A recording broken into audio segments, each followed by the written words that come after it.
Breaking news చూస్తున్నాం. Karimnagar Congress MLA అభ్యర్థిగా కోమటిరెడ్డి నరేందర్ రెడ్డి దాదాపుగా ఖరారైనట్లుగా తెలుస్తోంది. పార్టీ కష్టకాలంలో పనిచేసే వారికే టికెట్లు ఇవ్వాలని హైకమాండ్ భావిస్తున్నట్లుగా సమాచారం.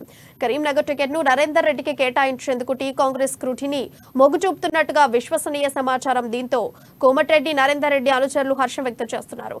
అధికార పార్టీ వైఫల్యాలను ఎండగట్టడంలో ముందు వరుసలో కోమటిరెడ్డి నరేందర్ రెడ్డి ఉంటారని పార్టీ శ్రేణులు చెబుతున్నారు. ఈ నేపథ్యంలో కరీంనగర్ కాంగ్రెస్ టికెట్ కోమటిరెడ్డి నరేందర్ రెడ్డికి ఖరారు కావడం ఆసక్తిగా మారింది.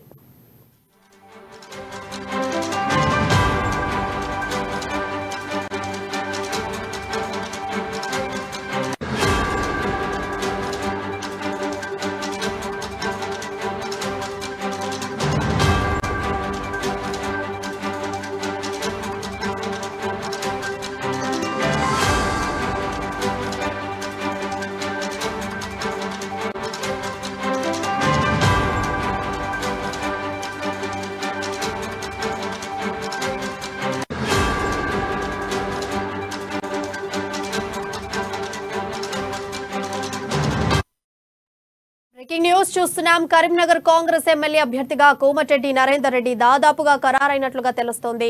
పార్టీ కష్టకాలంలో పనిచేసిన వారికే టికెట్లు ఇవ్వాలని హైకమాండ్ భావిస్తున్నట్లుగా సమాచారం.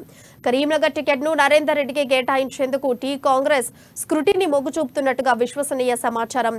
దీంతో కోమటిరెడ్డి నరేందర్ రెడ్డి అనుచరులు హర్షం వ్యక్తం చేస్తున్నారు. అధికార పార్టీ వైఫల్యాలను ఎండగట్టడంలో ముందు వరుసలో కోమటిరెడ్డి నరేందర్ రెడ్డి ఉంటారని పార్టీ శ్రేణులు చెబుతున్నారు. ఈ నేపథ్యంలో కరీంనగర్ కాంగ్రెస్ టికెట్ కోమటిరెడ్డి నరేందర్ రెడ్డికి ఖరారు కావడం ఆసక్తిగా మారింది.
కరీంనగర్ కాంగ్రెస్ ఎమ్మెల్యే అభ్యర్థిగా కోమటిరెడ్డి నరేందర్ రెడ్డి దాదాపు ఖరారైనట్లుగా తెలుస్తోంది. పార్టీ కష్టకాలంలో పనిచేసిన వారికే టికెట్లు ఇవ్వాలని హైకమాండ్ భావిస్తున్నట్లుగా సమాచారం. కరీంనగర్ టికెట్ను నరేందర్ రెడ్డికి కేటాయించేందుకు టీ కాంగ్రెస్ స్క్రూటినీ మొగ్గు చూపుతున్నట్టుగా విశ్వసనీయ సమాచారం. దీంతో కోమటిరెడ్డి నరేందర్ రెడ్డి అనుచరులు హర్షం వ్యక్తం చేస్తున్నారు. అధికార పార్టీ వైఫల్యాలను ఎండగట్టడంలో ముందు వరుసలో కోమటిరెడ్డి నరేందర్ రెడ్డి ఉంటారని పార్టీ శ్రేణులు చెబుతున్నారు. ఈ నేపథ్యంలో కరీంనగర్ కాంగ్రెస్ టికెట్ కోమటిరెడ్డి నరేందర్ రెడ్డికి ఖరారు కావడం ఆసక్తిగా మారింది. ఇక దీనిపై మరింత సమాచారం మా ప్రతినిధి శ్రీకాంత్ లైవ్ ద్వారా అందిస్తారు. శ్రీకాంత్, చెప్పండి, అప్డేట్స్ ఏమున్నాయి?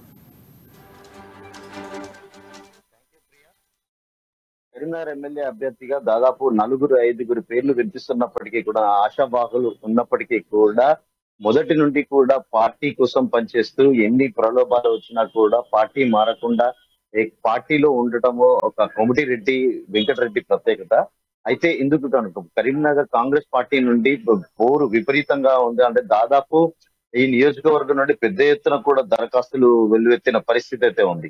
అంటే కోమటిరెడ్డి వెంకటరెడ్డితో పాటు ఎంఎస్ఆర్ మనవడు మేనేని రోహిత్ రావు కూడా ప్రయత్నిస్తున్నట్టు తీవ్రంగా ప్రయత్నాలు కొనసాగిస్తున్నారు.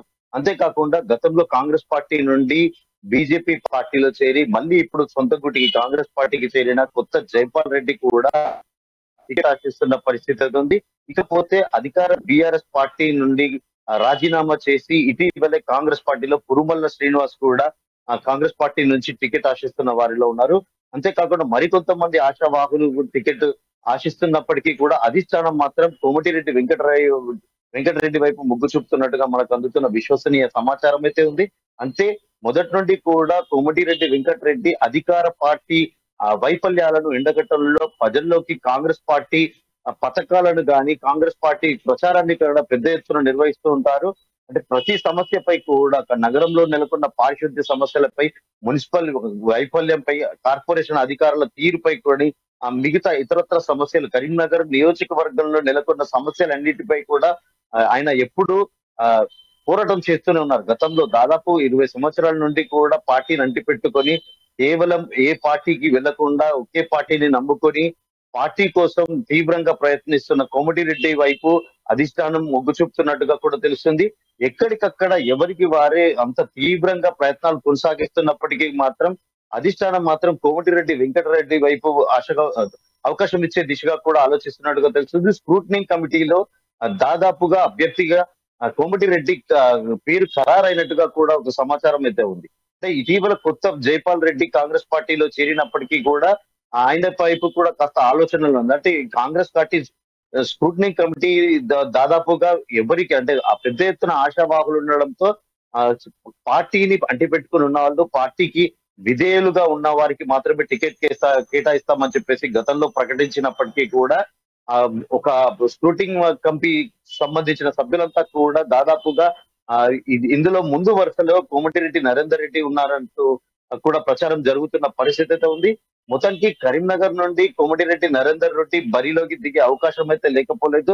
దాదాపుగా ఎవరి ప్రయత్నాలు అంటే ఢిల్లీ లెవెల్లో కూడా కొంతమంది ఆశావాహులు అక్కడ తీవ్ర ప్రయత్నాల్లో ఉన్నారు. ఎవరికి వారి అధిష్టానము రాహుల్ గాంధీతో కానీ ఇతరత్ర నేతలతో కూడా చర్చలు జరుపుతూ తినకు కేటాయించాలంటూ కూడా తీవ్ర ప్రయత్నాలు చేస్తున్నప్పటికీ కూడా అధిష్టానం మాత్రం కాంగ్రెస్ పార్టీకి తరపున ఖచ్చితంగా దాదాపుగా కోమటిరెడ్డి నరేందర్ రెడ్డికి టికెట్ భరించే అవకాశం అయితే లేకపోలేదు ప్రియ. అయితే శ్రీకాంత్, ఇప్పుడు చూసుకుంటే కాంగ్రెస్ అనుకున్న మేర ఒకవేళ కోమటిరెడ్డి నరేందర్ రెడ్డికి టికెట్ ఇస్తే అసలు ఆయన గెలిచే అవకాశాలు ఉన్నాయంటారా? ఆయనకు అంతా వేరే నాయకులతో పోలిస్తే ఆయనకంత పలుకుబడి, అంత ప్రజా ఆదరణ ఉందంటారా? అంటే కర్ణాటక ఎన్నికల అనంతరం తెలంగాణలో కాంగ్రెస్ పార్టీ జోష్ పెరిగిందని చెప్పవచ్చు, ఊపందుకుంటుంది. అంటే ప్రతినిత్యం కూడా కోమటిరెడ్డి నరేందర్ రెడ్డి కరీంనగర్ నియోజకవర్గంలో సమస్యలపై పోరాడుతూ ఉంటారు. ప్రతి అంశాన్ని కూడా కాంగ్రెస్ పార్టీ తరఫున కూడా లేవనెత్తి ప్రజల అధికారుల దృష్టికి తీసుకెళ్లడం కానీ, ప్రెస్ మీట్లు పెట్టడం కానీ దాదాపుగా యాక్టివ్ పాలిటిక్స్ లో ఉన్నారని కూడా చెప్పొచ్చు. కోమటిరెడ్డి నరేందర్ రెడ్డి దాదాపుగా అంటే ఈ నియోజకవర్గం నుంచి అంటే ఇక్కడ నుంచి దాదాపు 3 సార్లు ఎమ్మెల్యేగా గెలిచిన గంగుల కమలాకర్ ప్రస్తుతం మంత్రిగా ఉండి ఈసారి 4వసారి తన అదృష్టాన్ని పరీక్షించుకున్నారు. అయితే అధికార పార్టీపై కాస్త రాష్ట్ర వ్యాప్తంగా కూడా నెలకొన్న కాస్త భిన్నాభిప్రాయాలను బట్టి ఇక్కడ ఈసారి కాంగ్రెస్ వైపు ప్రజలు మొగ్గు చూపుతున్నారని చెప్పేసి కూడా ఒక వినికిడి అయితే ఉంది. కరీంనగర్ నియోజకవర్గంలో కాంగ్రెస్ పార్టీ ఇటీవల వరుస కార్యక్రమాలతో కూడా కాస్త జోష్ పెరిగింది. ఇక్కడ నుంచి కాంగ్రెస్ పార్టీ అంటే ప్రజలంతా కూడా 6 గ్యారంటీ సూత్రాలను పెద్ద ఎత్తున నమ్మడం అంటే కోమటిరెడ్డి నరేందర్ కూడా గడప గడపకు కాంగ్రెస్ లో భాగంగా ప్రతి గడపకు తిరుగుతూ కూడా 6 గ్యారంటీ సూత్రాలను కాంగ్రెస్ పార్టీ అధికారంలోకి వస్తే తాము చేసే సంక్షేమ పథకాల గురించి వివరంగా చెప్తూ కూడా నరేందర్ రెడ్డి ఇప్పటికే డోర్ టు డోర్ క్యాంపెయిన్ కూడా నిర్వహిస్తున్న పరిస్థితి అయితే ఉంది. అందులో భాగంగా దాదాపుగా సఫలీకృతం అయ్యారని కూడా చెప్పవచ్చు. Right, thank you Srikanth for your updates.